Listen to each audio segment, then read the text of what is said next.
So sekarang kita dah ada 50 orang lebih, tak apalah, kita continue. Yang lambat tu dia boleh join kemudian lah. So hari ini adalah lecture saya yang keempat dan terakhir berkenaan dengan commercial management.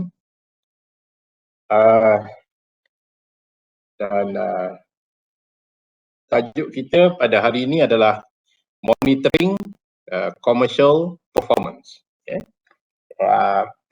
Walaupun tajuk ni sepatutnya pada pandangan saya should be towards the end of the semester, tapi dalam pembahagian tajuk kuliah ni, tajuk ni diberi pada saya, so saya terus continue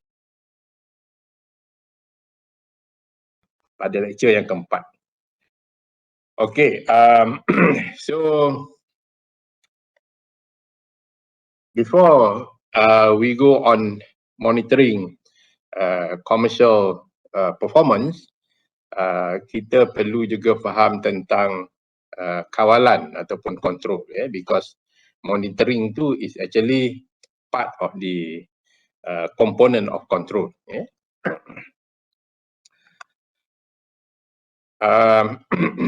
So some of you mungkin dah belajar dengan saya tentang control ni, tapi for the benefits of everybody yang mungkin belum belajar, saya akan quickly go through about this topic on the nature of control. Boleh dengar dengan clear saya cakap? Boleh. Boleh. Okay, good. Control is actually regulations of activities so that some targeted elements of performance remain within acceptable limits. So dalam any commercial activities yang kita buat, kita sentiasa ada target. Okay, kita sentiasa ada goals yang kita perlu achieve. So this element of control, component of control, merupakan satu tugas yang kita perlu buat untuk menyemak, menyemak sama ada performance yang berlaku pada satu-satu masa itu actually capai target yang kita kehendaki. Dan when it says capai target tu, ia juga termasuk berada dalam acceptable limits. Sometimes targets ni can be lower than expected, can be higher than expected, but we always have some identified range, range yang kita rasa acceptable, because dalam commercial activities ataupun dalam business, performance banyak bergantung kepada environment. Performance banyak bergantung pada environment. Changes in the environment definitely will affect performance. Sometimes changes in environment in favor of the company. But at other time, changes in the environment become unfavorable. So if it's unfavorable, then of course we will reach targets that is lower than expected. Okay, so what are the purpose of control? Pertama, to provide team members, stakeholders, or shareholders with indication how well we are or they are performing in relations to their goals. Jadi kita nak tengok kalau kita buat control, kita boleh provide the team with indication sejauh mana kita berjaya melakukan sesuatu. Second, it provides a mechanism for adjusting performance. So because we have information from our control activities, maka kita boleh tentukan what is the next step to adjust performance. So this next step to adjust performance will allow us to move in the right directions. That is one of the purpose of control. Okay, some of you may have seen this before. So in any control process, first we need to establish standards. For example, kalau companies in general, the bottom line, we always establish profit level. Okay, this year kita nak reach what kind of profit level, what percentage of gross sales, okay, what percentage of gross turnover that we are expecting as profit. Okay, itu salah satu contoh standards. Ada juga itu kita panggil financial standards lah. Dalam financial accounting itu that is a standard. Management accounting pula, contohnya if we do housing development, okay, our target should be by end of this year, how many units that we can sell, how many units sold. That is in management accounting. Ataupun in construction, what is the quantity of material that is used as up to this date. Okay, then kita tengok total quantity of materials against the amount of progress payment claim that we can submit, and then we can see whether quantity of material tu is within the targeted amount yang kita tetapkan. That's why I said in my previous lecture, it is important for a quantity surveyor or for a construction executive to understand accounting, because this is the fundamental of business. So kalau kita lemah dalam accounting, that is very difficult for us to do analysis. Okay. Okay. So once we have set the standards, we measure the performance. Okay. Then we compare the performance against standard, and we determine whether we need to do what kind of corrective actions. So let's go to the next slides so that we can explain these 4 steps better. Okay, so first, establishing standards. Control standards, establishing standards is that kita akan menggunakan certain what do you call this criteria ataupun certain indicators untuk mengukur performance. That is what establishing standard is. So first, the criteria ataupun the indicators itu should be expressed in measurable terms. Okay, contoh for example, if we handle construction projects, okay, on the side of the contractor or even on the side of the consultant, kita perlu ada some indicators tentang activities on site. Okay, contoh apa indicators activities on site? One of the indicators that we use to identify whether activities on site berjalan seperti sepatutnya atau tidak ialah the number of workers. Okay, that's why when we attend site meeting, one of the indicators or elements that is being reported in the site meeting ialah number of workers on site at any particular period of time. Okay, so it should be expressed in measurable terms. Tak boleh something yang subjective yang cannot be measured. Okay, that is one of the criteria for the standards. Second, it should be consistent with organizational goals. It should be consistent with the things that we want to achieve.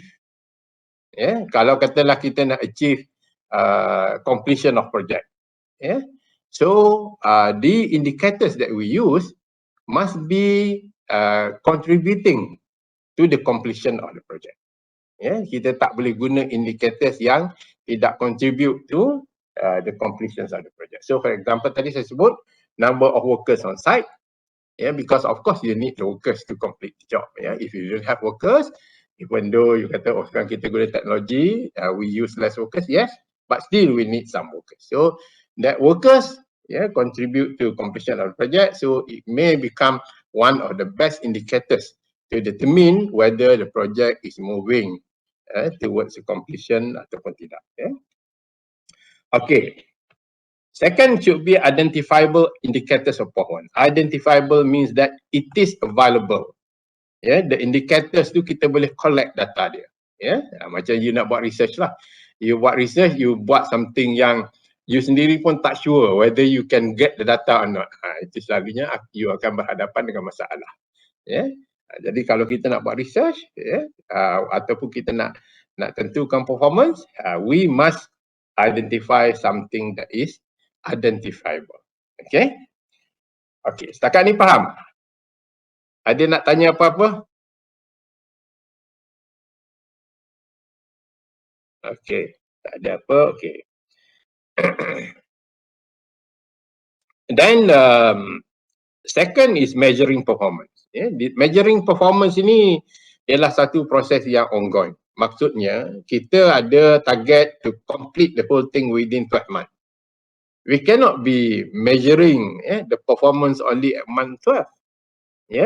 We should be measuring performance periodically.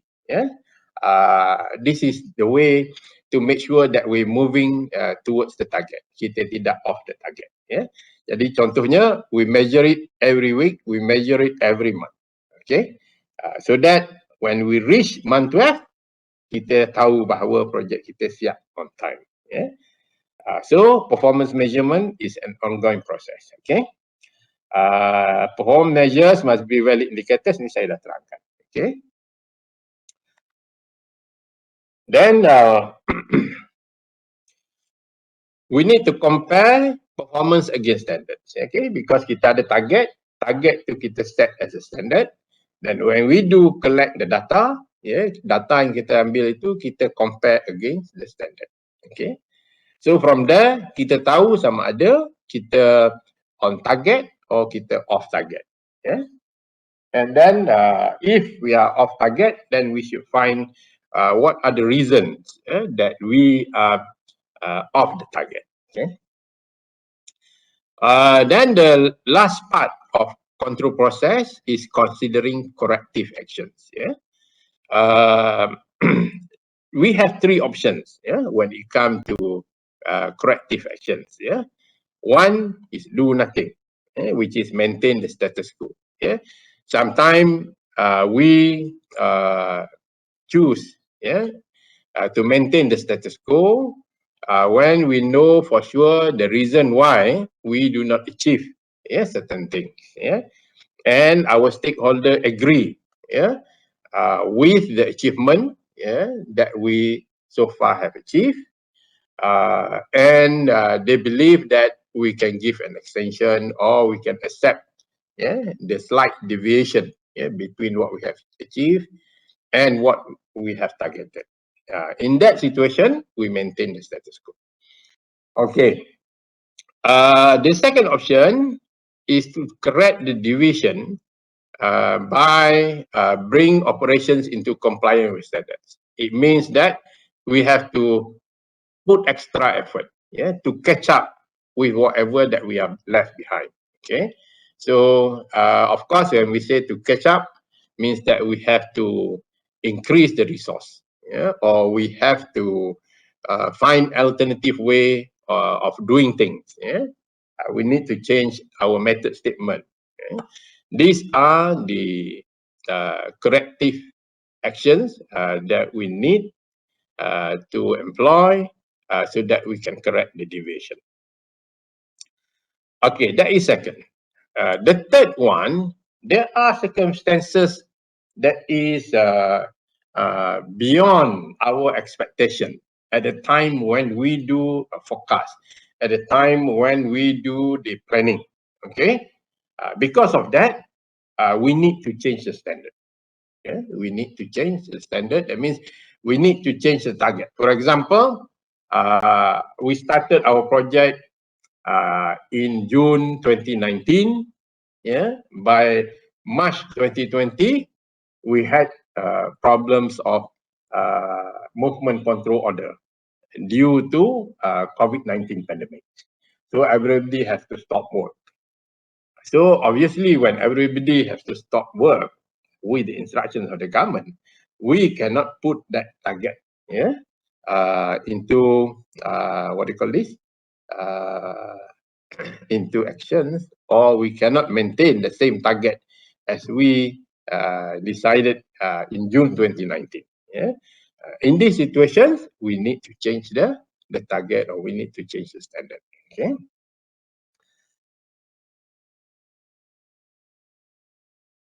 Okay, then we go into the second part of the lecture. Before I move into the second part, any question that you want to ask on the first part of the lecture?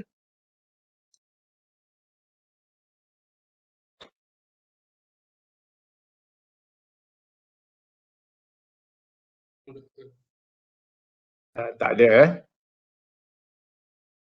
Okay.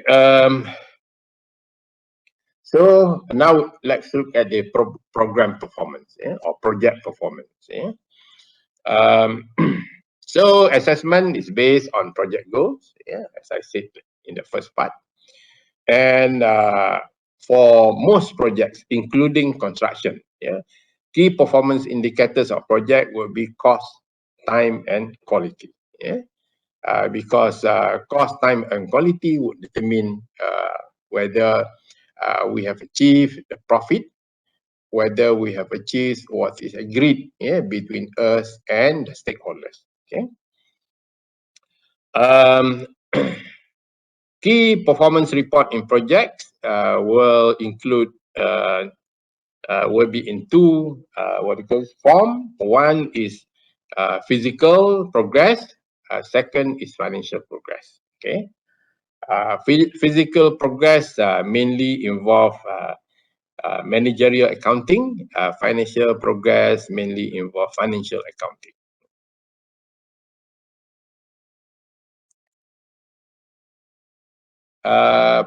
Program performance, I think this one you have covered under other subjects such as project management. So I don't want to what do you call this, elaborate further on this. You can always refer the slides and update your knowledge later on. Okay, factors influencing project scheduling also I don't want to cover. You can read from here. This considers when we do project scheduling, what are the things that we have to what do you call this, consider and take into considerations. Qualitative considerations. Okay. Okay, now let's go into commercial performance. Okay. What is most important in commercial management when it comes to control is to have financial information. Financial information aid us first to what do you call this, demonstrate how well business resources have been managed.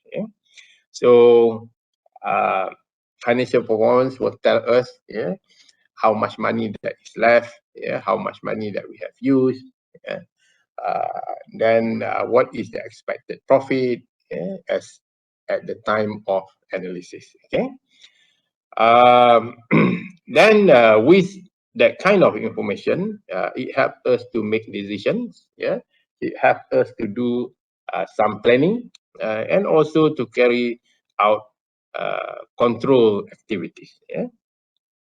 So financial performance, financial information tell us our position and tell us what to do next. Okay. So in commercial activities, we have two sides. One side is the demand side. The other is the supply side. Okay.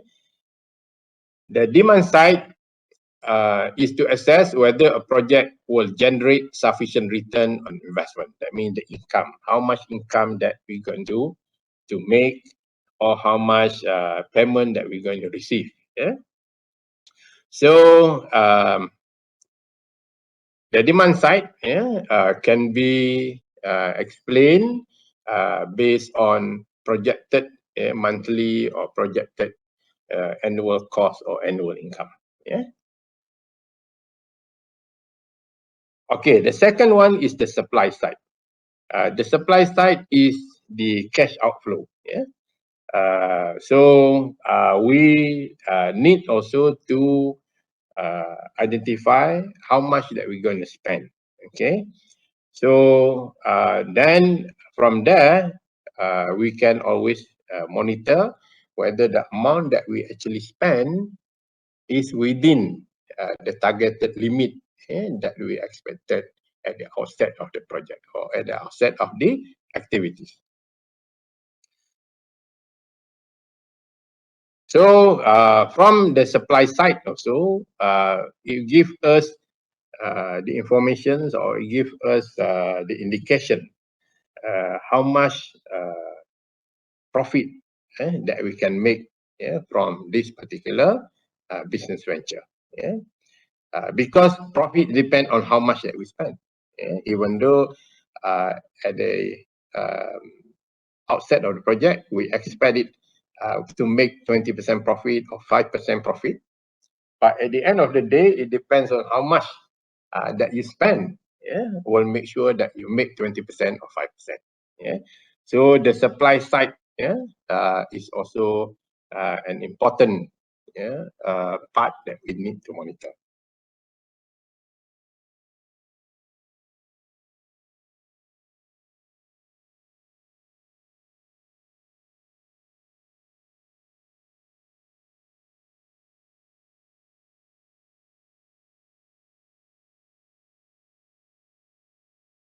Okay, the information whether on demand side or supply side is prepared and generated by the accounting function of an enterprise or organization. That's why earlier on I stressed that understanding of accounting is very important because from the accounts you can see the actual performance of the organizations, the actual performance of the venture. And you can do all kind of analysis with the information that is provided in the accounts, whether it is financial account or managerial account.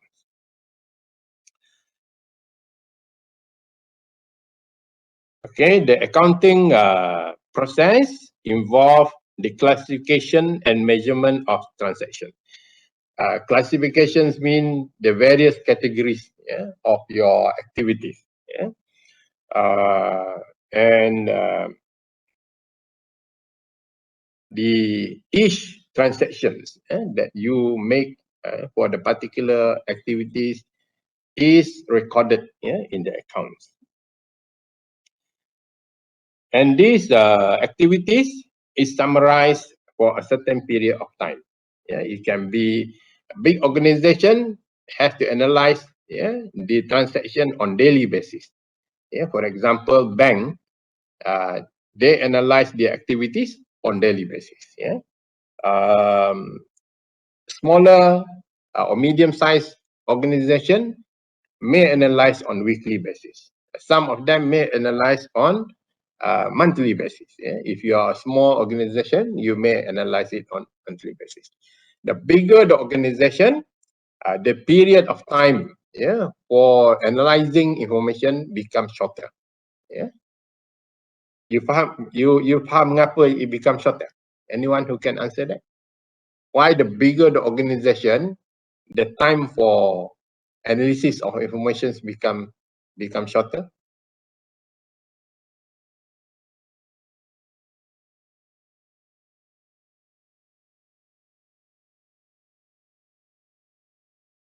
Tak ada yang nak volunteer jawab? Oh, semua tidur dalam kelas? For simple reasons, the bigger the organization, the higher the risk. The daily transactions itu big amount. So if anything go wrong, dia akan memberi kesan yang besar to the organization. Even though the organization tu is large size organization. Okay. So the more transactions that we do, the bigger the amount, the more frequent that we have to check. Okay. Then From this accounting function, we can communicate and analyze financial information. That means we can do the analysis, we can discuss, and we can make decision, yeah, based on the financial information.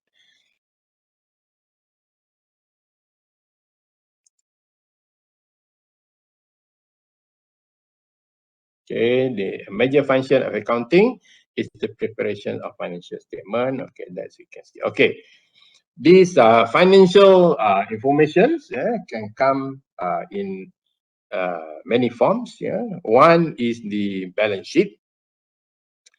Balance sheet tell us the positions of the company based on the assets, based on liability, and the equity. Okay, so balance sheet tell us these three things: equity, assets, and liability. Okay. Second type of financial information or financial reports, we get it from income statement. Income statement is also known as profit and loss statement. Okay. Income statements inform us on how much income or sales, yeah, or turnover that we have made over a specific period, and what is the cost. Yeah, what is the cost of the sales? Yeah, how much sale you made and how much is the cost of sales. Yeah. So the difference between the sales and the cost of sale, obviously you get the profit. Yeah. So in income statement, you have three big elements. One is income, second is cost, and third is profit. The third documents, yeah, that involve financial information is cash flow statement. Yeah. Anyone who can tell me what is a cash flow statement?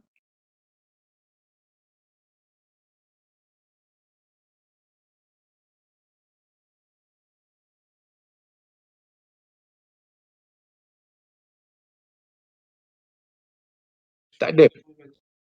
Ha? Kalau dalam satu company kita dapat tahu duit tu berapa banyak masuk, berapa banyak keluar. Okay, good. So, cash flow statement, ya, memberitahu kita tentang kedudukan tunai.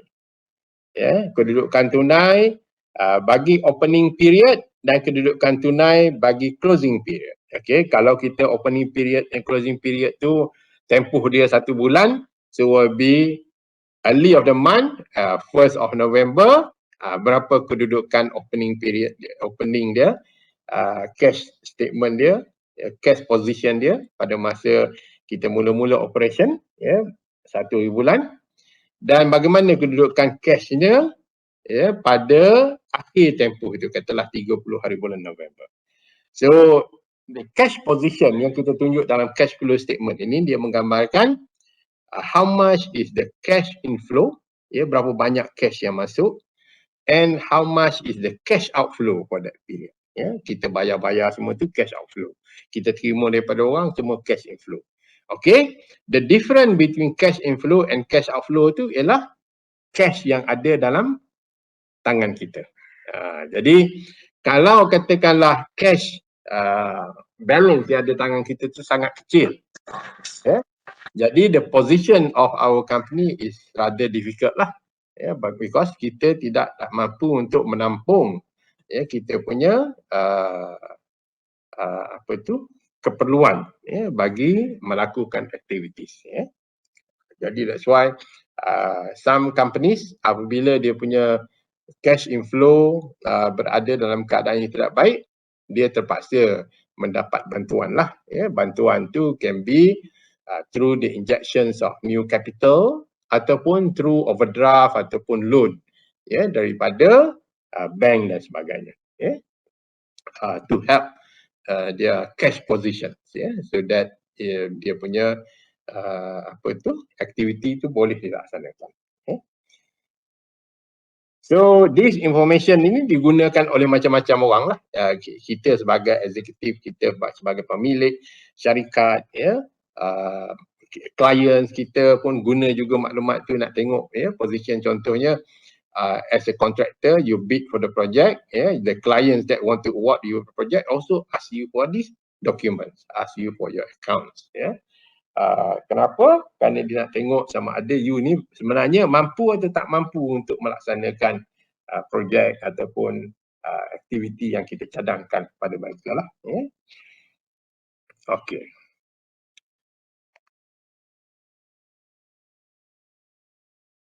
Okay, desirable quality of financial information. Maksudnya apakah kualiti yang kita kendaki atau yang kita jangkakan daripada sesebuah ataupun daripada satu-satu dokumen keuangan ini. Dia ada dua elemen yang penting. Satunya ialah relevant dan yang kedua ialah reliable. Reliable tu maksudnya maklumat yang diberikan itu adalah benar lah. Jadi be sure of this reliability, that's why we always ask for audited account. Audited account tu maksudnya account yang disemak oleh accountant bertauliah. Dan this statement of account yang audited ini digunakan oleh kerajaan untuk menilai kedudukan cukai yang perlu dibayar oleh sesebuah entiti. Jadi orang tak simply lah nak declare untung yang besar, because once you declare untung yang besar, you have to pay for higher tax. Jadi because of that, jadi orang tak boleh nak suka-suka menipu lah. Walaupun begitu ada juga yang menipu. Jangan kita ingat tak berlaku. Orang yang selalu involved in fraud dan sebagainya, dia adjust dia punya financial documents. Maksudnya the accountant bertauliah tu pun bersubahat lah dengan mereka. Jadi keadaan tu berlaku, tapi adalah sedikit lah yang berlaku demikian.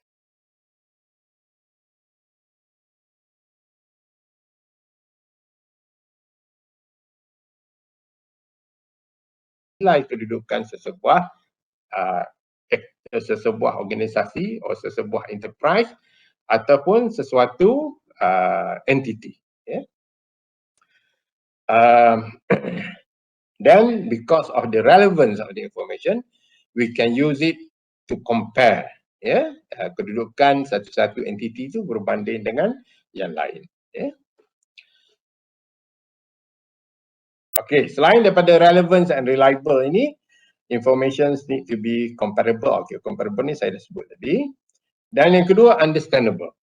Understandable tu maksudnya the standard of accounting yang kita prepare tu ialah accounting yang dipakai oleh orang lain. Jadi kita punya accounting standard ni is actually set by a professional body. So bagaimana kita present data dalam dokumen accounts ini, dia mempunyai tata cara yang tertentu. Even this professional body juga incorporate latest rules by the government when it comes to declarations of cost, declaration of income dan sebagainya. Jadi classification dan sebagainya mengikut apa yang ditetapkan oleh government bagi satu-satu negara pada satu-satu masa. Jadi maksudnya apabila kita present account, satu account yang dipresent itu adalah mengikut standard accounting yang diterima pakai oleh badan professional account. Yang kedua, ia juga mengambil kira peraturan-peraturan yang terkini yang telah ditetapkan oleh kerajaan. Kerana apa? Kerana peraturan itu akan menentukan apa yang kita recognize sebagai cost. Apabila apa yang kita recognize sebagai cost itu mengikut apa yang ditetapkan oleh pemerintah, maka jumlah tax yang dikenakan oleh pemerintah itu akan konsisten dengan apa yang sebenarnya diluluskan oleh pemerintah. Dari cost element, contohnya katakanlah you milik satu syarikat. You cannot simply decide, oh saya nak ada 5 buah kereta Mercedes untuk saya seorang pakai as a director. No, you cannot. Because the government tak allow you to charge the cost of having 5 personal car for one particular director. Mungkin satu director ada satu kereta saja yang dibenarkan. So you can charge the cost of one car untuk satu director. Itu satu contoh lah. Okay.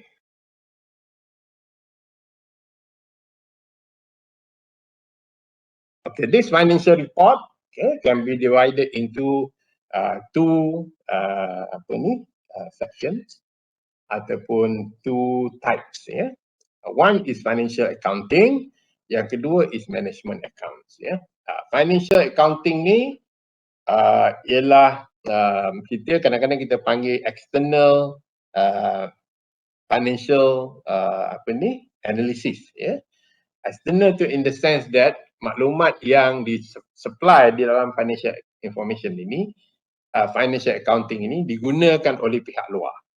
Itu kerana contohnya tadilah balance sheet, profit and loss account ataupun income statement tadi.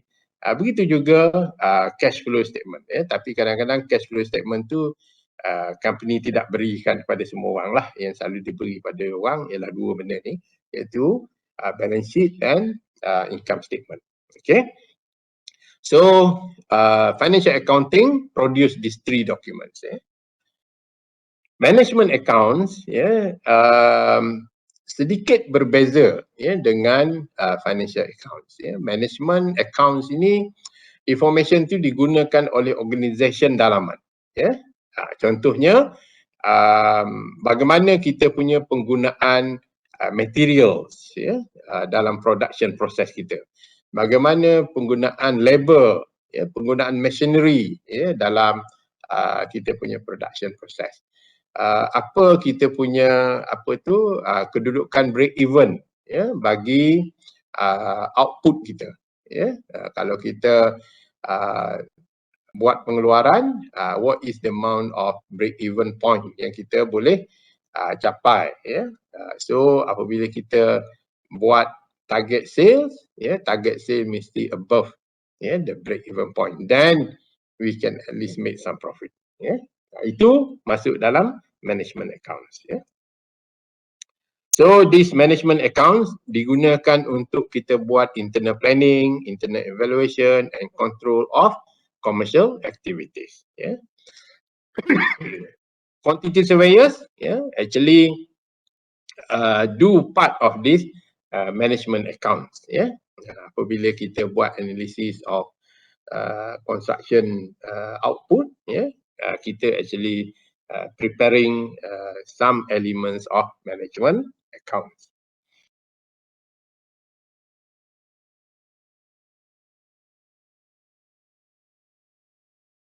Okay, yang ni kita skip. Okay, parent company and subsidiaries ini pun saya skip lah. You tahu parent company tu maksudnya dia own the subsidiaries lah.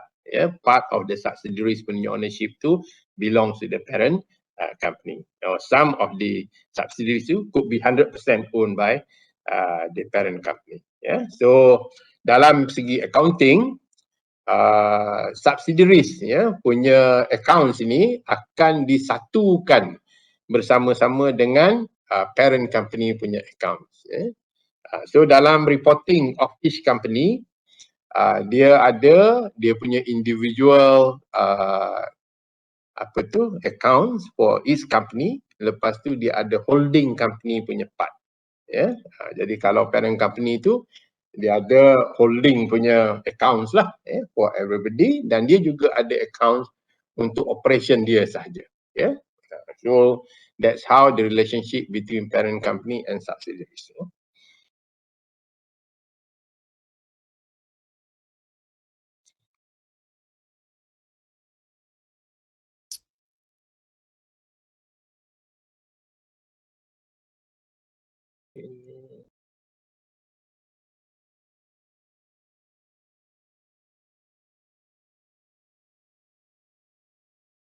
Yang ni saya skip ya. Okey, mungkin balance sheet ni saya terangkan sikit lah so that you boleh walaupun sepatutnya you dah belajar dalam financial management or belajar dalam subjek accounting. Cuma mungkin saya boleh terang sikit ya. So dalam balance sheet ni ada 3 main elements ya. Satu ialah assets, yang kedua adalah liabilities, yang ketiga adalah equities ya. Jadi equities ni sebenarnya menunjukkan kedudukan ya,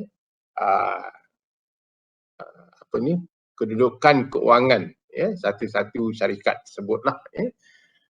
So kalau kita punya nilai satu-satu syarikat itu tinggi maka jumlah equity ni adalah besar ya. Jadi kalau kita tengok company itu katalah dia meningkat daripada share dia, nilai dia harga RM1 per share and suddenly become RM10 per share maksudnya nilai of the equity itu increase by 10 times ya. Ada nak cakap apa-apa ke?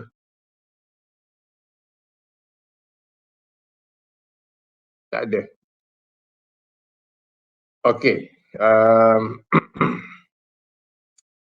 So kalau katakanlah liabilities bertambah berbanding dengan aset, maka dia akan menyebabkan jumlah equity itu akan mengecil ya. So kalau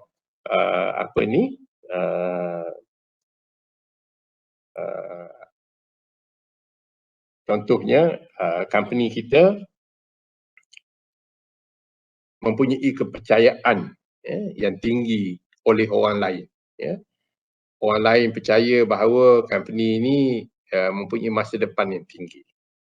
Dia akan menambah nilai pada equity ini ya, akan menambah nilai pada equity. Dia akan direkodkan kalau dalam transaction dia akan direkodkan sebagai goodwill ya. Goodwill tu ialah nama baik syarikat lah ataupun equity ni juga boleh bertambah apabila kita ada cumulative profit yang kita retain dalam company retain profit juga akan menambahkan nilai equity kita banyak profit yang tahun-tahun lepas tu kita tak distribute as dividends, dia akan accumulate sini so nilai equity ni basically ada 3 elements lah.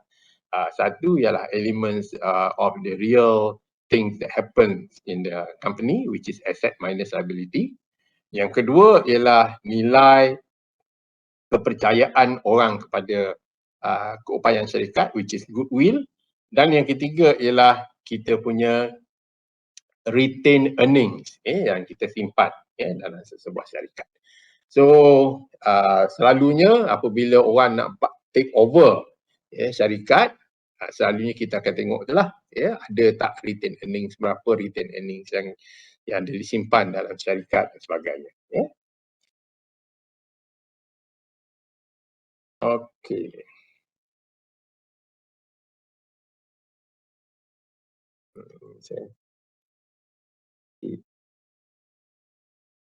Ni yang saya sebut tadi lah share capital, share premium. Share premium ni ialah the goodwill share premium ni adalah goodwill. Kalau kata contohnya you do a company saya bagi satu contoh lah senang cerita untuk pelajar faham. Saya ada satu kawan dia buat syarikat construction. Satu masa dahulu syarikat construction dia sangat berjaya lah kelas A, civil engineering contractor, do lot of works.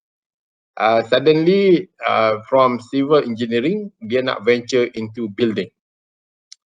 Because of lack of experience in building, dia telah mengalami kerugian dalam projek building dia, and then the contract being terminated and dia incur loss, big loss.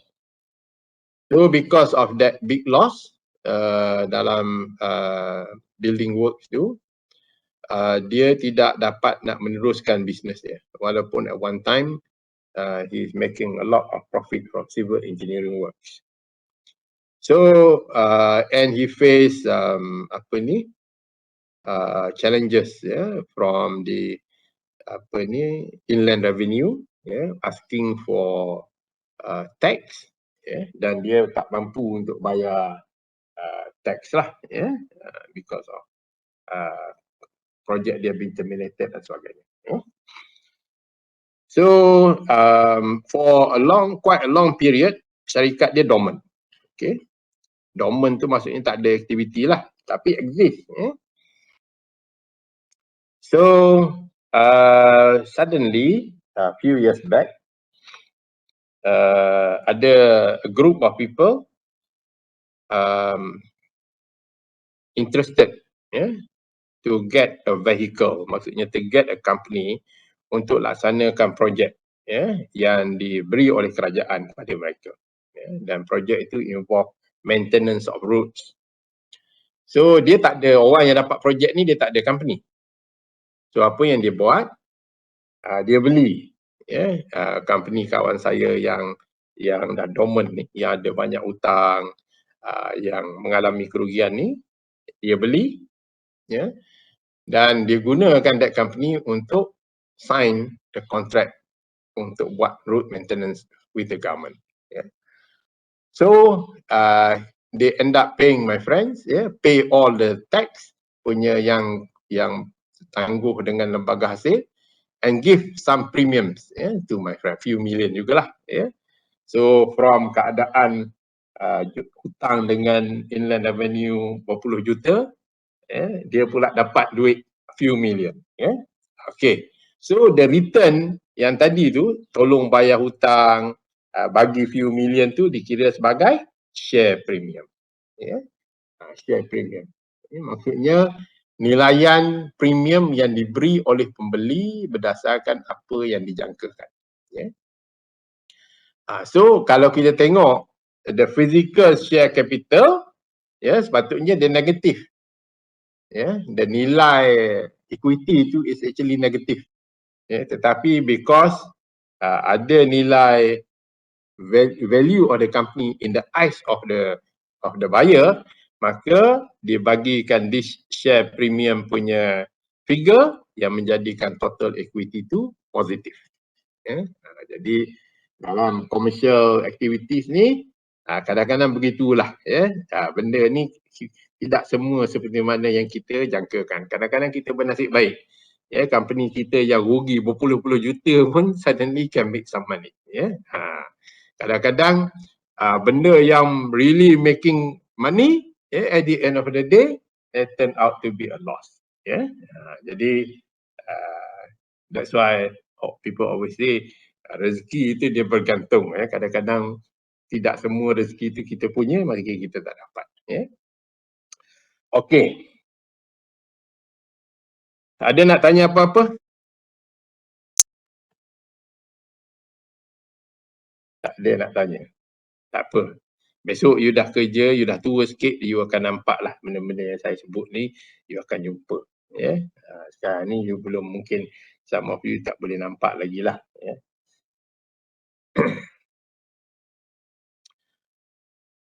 Okay, this is explanations on profit and loss account. Saya tak nak go through this. You all dah belajar tentang this? Apa tu, income statement dalam financial management. Dah belajar subjek financial management?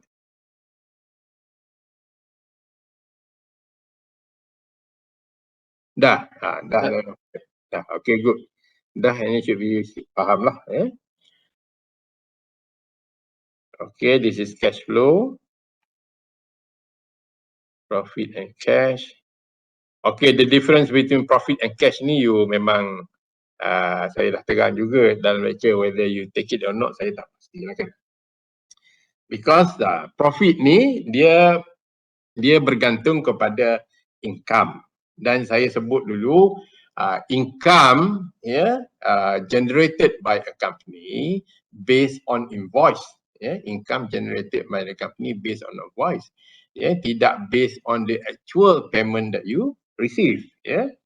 Jadi because of that, your company may declare big profit, but the actual cash in hand may be small. That is why the difference between profit and cash. Jadi selain daripada recording profit based on income that being invoiced, kita juga perlu concern about the cash position of the company.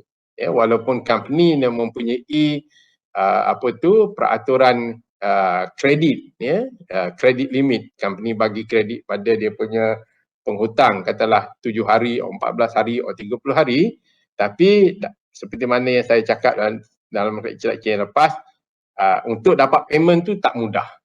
Dalam commercial activities ni, to get money from people is hard. Jadi because of that, keadaan cash position dengan keadaan income tu, dia tidak begitu sekata ataupun tidak selari. Then there are numerous times that the income that kita declare today become bad debt next year. Maksudnya orang tak bayar lah apabila dia being classified as bad debts.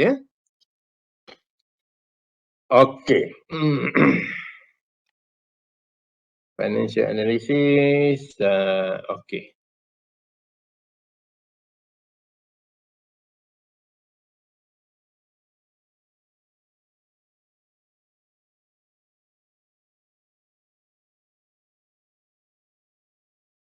Management accounting.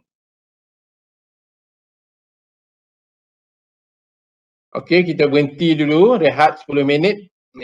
Sekarang ni pukul 9.55. Kita sambung balik pada pukul 10.05. Okey pelajar?